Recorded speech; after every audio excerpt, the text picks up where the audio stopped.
अरविंद राजपूत का घर मध्य प्रदेश के जबलपुर शहर के घमापुर इलाके में सरकारी कुआं के पास था। 49 साल का अरविंद राजपूत जबलपुर नगर निगम के आधारताल जोन में बतौर डाक रनर काम करता था।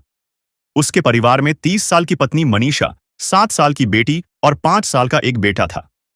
करीब 10 साल पहले जब अरविंद के माता पिता जीवित थे तो घर की माली हालत अच्छी नहीं थी। घर अरविंद के बड़े भाई की कमाई से चलता था। जब बड़े भाई की शादी हो गई तो वह अपनी पत्नी के साथ अलग रहने लगा। हायर सेकेंडरी तक पढ़े अरविंद की उम्र बढ़ती जा रही थी, पर न ही उसे कहीं काम धंधा मिल रहा था और न ही उसकी शादी हो पा रही थी। आखिरकार 2012 में अरविंद को जबलपुर नगर निगम में दैनिक वेतन पर काम मिल गया। अरविंद जब 40 साल का था तो सन 2012 में उसकी शादी मनीषा ठाकुर से हो गई, जिसे बबली भी कहते थे। उसकी उम्र 21 साल थी। मनीषा की मां का बचपन में ही निधन हो गया था। उसके पिता ने उसकी सगी मौसी से शादी कर ली थी, जिसे उसने सगी बेटी की तरह पाला था। मैट्रिक तक पढ़ी मनीषा सुडौल काया और सुंदर आंखों की वजह से बहुत सुंदर लगती थी। मनीषा के 2 भाई थे। छोटा ग्वारीघाट में रेस्टोरेंट चलाता था, जबकि बड़े भाई ने दूसरी जाति की लड़की से लव मैरिज कर ली थी। वह परिवार से अलग रहता था। अरविंद मनीषा का बहुत ख्याल रखता।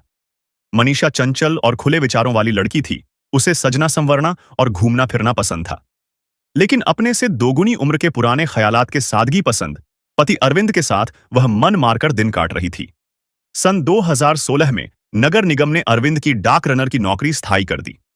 वक्त के साथ अरविंद के परिवार में एक बेटी और एक बेटा आ गया। जब तक घर में अरविंद के माता पिता जीवित रहे, मनीषा उनकी देखरेख में लगी रही। अरविंद टिफिन लेकर सुबह ऑफिस निकल जाता तो शाम को ही लौटता। मनीषा का जब भी मन होता अपने बच्चों को लेकर अपने रिश्तेदारों और परिचितों के यहां चली जाती।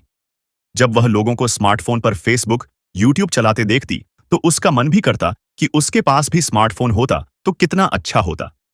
एक दिन उसने अरविंद से स्मार्टफोन की डिमांड रख दी। अरविंद के पास कोई सेलफोन नहीं था, न ही ऐसी हैसियत थी कि महंगा स्मार्टफोन खरीद सके। इसके बावजूद उसने पत्नी को खुश रखने के लिए स्मार्टफोन लाकर दे दिया। अरविंद ने मनीषा को ऑफिस के अपने 1-2 साथियों के नंबर भी दे दिए। जब भी मनीषा को अरविंद से बात करनी होती, वह उसके दोस्तों के फोन पर कॉल करके पति से बात कर लेती। मनीषा की अंगुलियां पूरे दिन स्मार्टफोन पर घूमती रहतीं। उसने फेसबुक पर अपना अकाउंट बनाया और प्रोफाइल में अपनी खूबसूरत अदाओं वाली तस्वीरें अपलोड कर दी। उसे बहुत सारे लाइक और कमेंट्स मिलने लगे। उसने बहुत सारे लोगों की फ्रेंड रिक्वेस्ट भी स्वीकार कर ली थी। अरविंद थका हारा जब काम से लौटता तो घर पर मनीषा को बच्चों के साथ मोबाइल में बिजी देखकर खुश हो जाता। अरविंद 49 साल की उम्र पार कर चुका था, जबकि मनीषा अभी 29 साल की जवान औरत थी। बढ़ती उम्र, शराब की लत और नौकरी के बोझ ने अरविंद को जिस्मानी तौर पर कमजोर बना दिया था।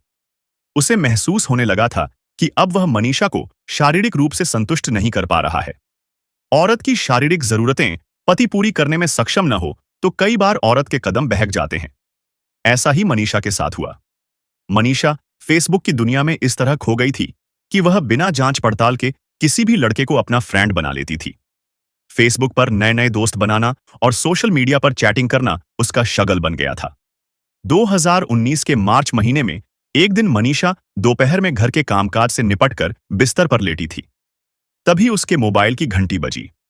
उसने जैसे ही हेलो बोला, दूसरी तरफ से किसी लड़के की आवाज आई। हाय मनीषा, मैं राज बोल रहा हूं। कौन राज? मनीषा ने आश्चर्य से पूछा।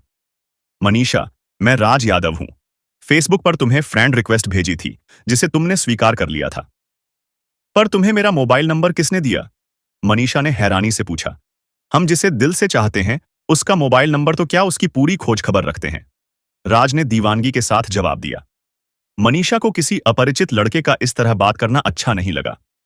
उसने थोड़ी सी बात करके फोन काट दिया। फिर उसे याद आया कि कुछ दिन पहले उसने राज यादव नाम के लड़के की फ्रेंड रिक्वेस्ट एक्सेप्ट की थी। उसे यह उम्मीद कतई नहीं थी कि कोई फेसबुक फ्रेंड उसे फोन मिलाकर इस तरह बातचीत करेगा। मनीषा की फेसबुक की यह दोस्ती धीरे धीरे मनोरंजन का साधन बन गई। पति अरविंद दिन भर ऑफिस में रहता और मनीषा का समय सोशल मीडिया पर बीतता। उसने उस दिन भले ही फोन डिस्कनेक्ट करके राज से तौबा कर ली थी, लेकिन वह हाथ धोकर उसके पीछे पड़ गया था। वह रोज ही किसी न किसी बहाने उसे फोन करने लगा। वह मनीषा के फेसबुक मैसेंजर पर कभी प्यार भरी शेरो शायरी भेजता तो कभी उसकी पोस्ट पर कमेंट करके प्यार जताता।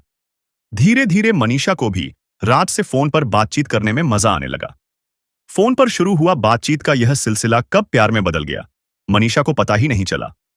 अब वह रोज राज के फोन का इंतजार करती। कभी राज फोन करना भूल जाता तो मनीषा उसे कॉल करके उससे प्यार भरी बातें करती। कभी कभी दोनों वीडियो कॉल के जरिए भी एक दूसरे का दीदार करके मस्ती भरी बातें कर लेते थे।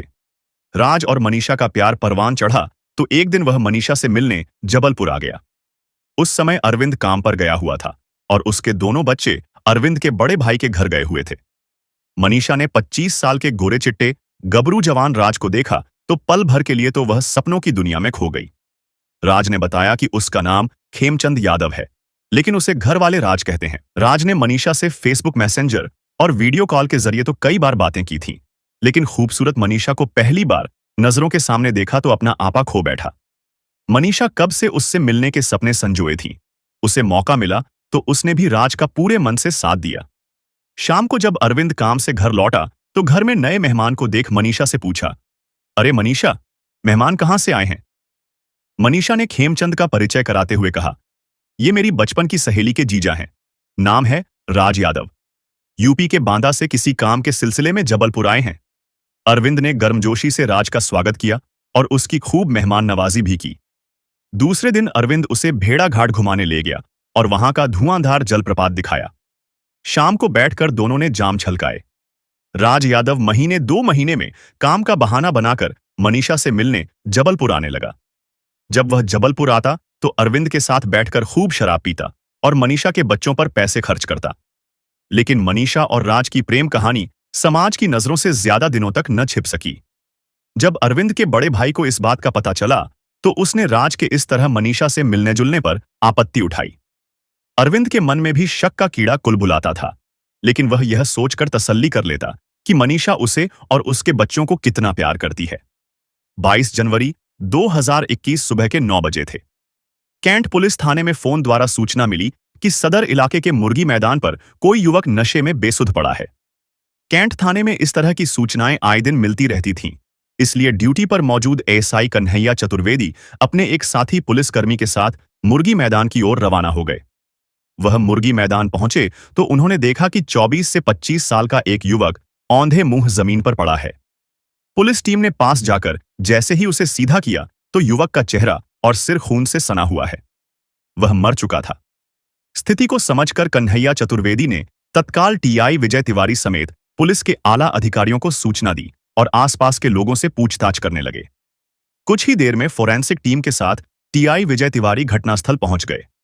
घटनास्थल पर शराब की बोतल और पानी के पाउच के साथ छकना के खाली पैक पड़े थे। डेड बॉडी के पास ही एक बड़ा सा पत्थर पड़ा मिला जिस पर खून के निशान थे। शायद इसी पत्थर से सिर पर वार कर युवक की हत्या की गई थी।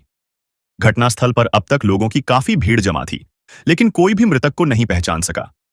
एएसआई कन्हैया चतुर्वेदी ने मृतक के कपड़ों की तलाशी ली तो उन्हें मृतक की पैंट की जेब में नगर निगम की डाकबुक मिली। डाकबुक को उलट पलट कर देखा गया तो पर्ची पर एक मोबाइल नंबर लिखा था। पर्ची में लिखे मोबाइल नंबर पर टीआई विजय तिवारी ने फोन लगाया तो फोन रिसीव करने वाले ने अपना नाम मलखान और पता ग्वारघाट बताया।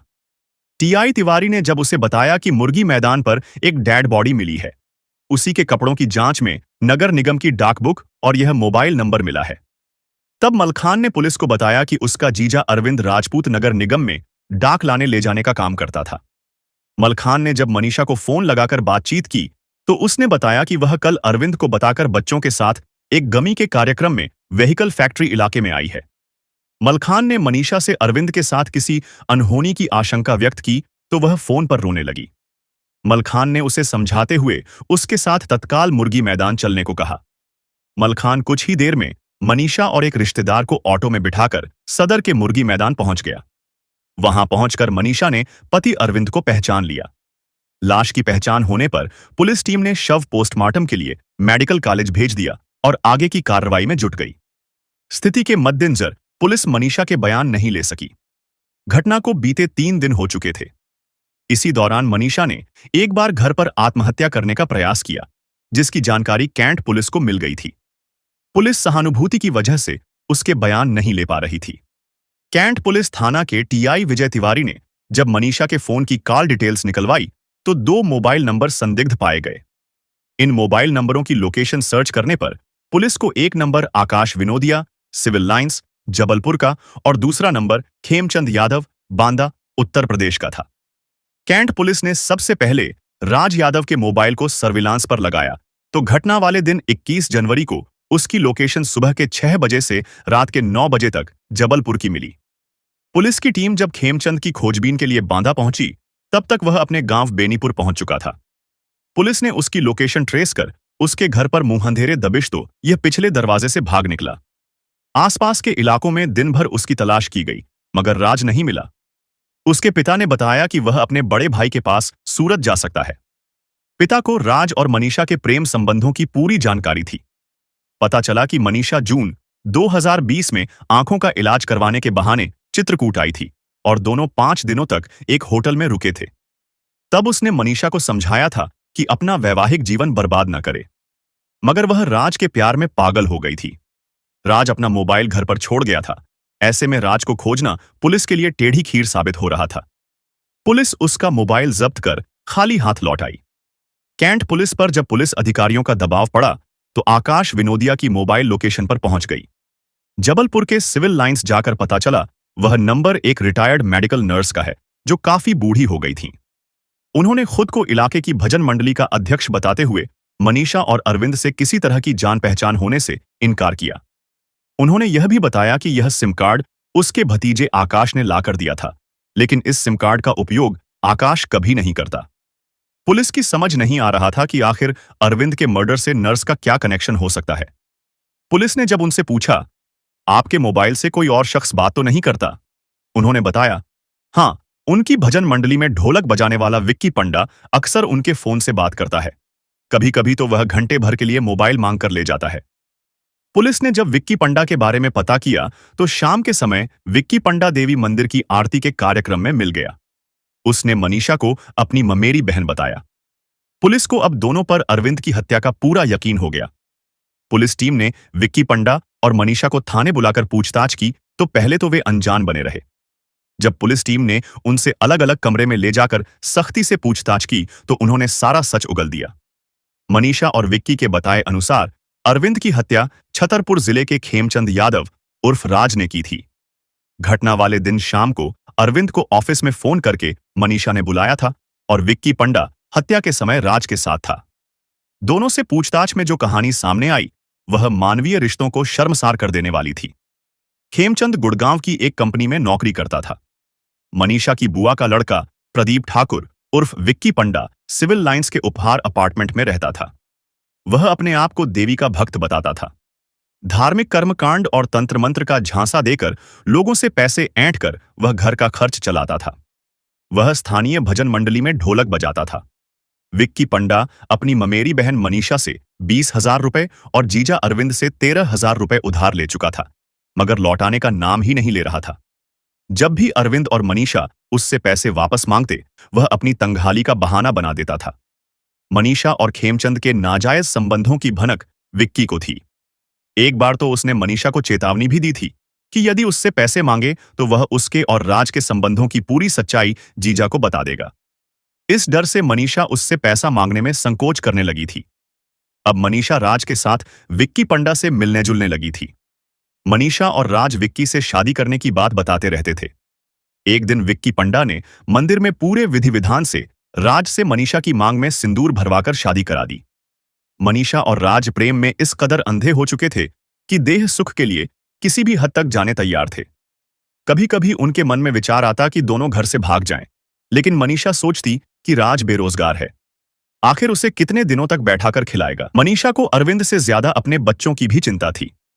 वह जानती थी कि यदि वह बच्चों को छोड़कर राज के साथ भाग गई तो अरविंद बच्चों का ख्याल नहीं रख पाएगा और उसके बच्चे अनाथ हो जाएंगे। मनीषा के मन में कई बार अरविंद की हत्या करने का विचार आता, मगर अगले ही पल वह डर जाती। आखिरकार मनीषा इस निर्णय पर पहुंच गई कि वह राज की मदद से अरविंद को रास्ते से हटा देगी। उसका सोचना था कि पति की मौत के बाद उसकी सरकारी नौकरी उसे अनुकंपा नियुक्ति के रूप में मिल जाएगी और वह राज के संग अपनी जिंदगी खुशी से बिता सकेगी। बातचीत के बाद पहले अरविंद की हत्या के लिए उन्होंने पूजा के प्रसाद में जहर मिलाने की योजना बनाई, पर विक्की पंडा ने यह कहकर इस योजना को निरस्त कर दिया कि प्रसाद और भी लोग मांग सकते हैं। बाद में अरविंद को शराब पिलाकर हत्या करने की योजना बनाई गई।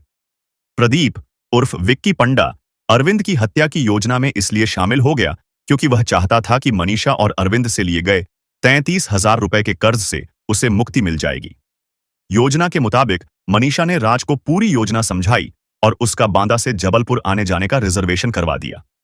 21 जनवरी 2021 की सुबह राज जबलपुर आ गया। दोपहर में टैगोर गार्डन में मनीषा, राज और विक्की पंडा ने काफी देर बैठकर अरविंद की हत्या की योजना को अंतिम रूप दिया। तय हुआ कि पहले अरविंद को शराब पिलाई जाए और फिर उसकी किसी तरह हत्या कर दी जाए। योजना बनने के बाद विक्की अपने घर चला गया, जबकि मनीषा और राज ऑटो रिक्शा लेकर रेलवे स्टेशन आ गए।